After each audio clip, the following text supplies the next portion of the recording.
அமெரிக்காவின் நியூயார்க் நகரில் லாகார்டியா விமான நிலையம் உள்ளது. அமெரிக்காவின் பரபரப்பான விமான நிலையங்களில் இதுவும் ஒன்று.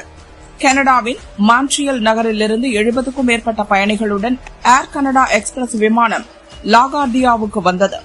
அந்நாட்டின் உள்ளூர் நேரப்படி இரவு 11:37 மணியளவில் அந்த விமானம் லாகார்டியா விமான நிலையத்தின் 4வது ஓடுபாதையில் தரையிறங்கியது. அப்போது எதிர்பாராத விதமாக ஓடுபாதையின் குறுக்கே தீயணைப்பு வாகனம் வந்தது. அதன் மீது விமானம் பயங்கர சத்தத்துடன் மோதியது. இந்த விபத்தில் விமானத்தின் முன்பகுதி பலத்த சேதமடைந்தது. விமானத்தின் உள்ளே இருந்த பயணிகள் அலறினர். நியூயார்க் நகர தீயணைப்புத் துறையினர் மற்றும் விமான நிலைய மீட்புப் படையினர், மருத்துவக் குழுவினர் சம்பவ இடத்திற்கு விரைந்து சென்று மீட்புப் பணிகளில் ஈடுபட்டனர். பிறகு விமானத்தின் அவசரகால கதவுகள் வழியாக பயணிகள் மற்றும் விமான பணியாளர்கள் பத்திரமாக மீட்கப்பட்டனர். இந்த விபத்தில் விமானி மற்றும் துணை விமானி ஆகிய இருவரும் பரிதாபமாக உயிரிழந்தனர். மேலும் 2 தீயணைப்பு வீரர்கள் உட்பட 13க்கும் மேற்பட்டோர் காயமடைந்தனர். அவர்கள் மருத்துவமனையில் சிகிச்சைக்காக சேர்க்கப்பட்டுள்ளனர்.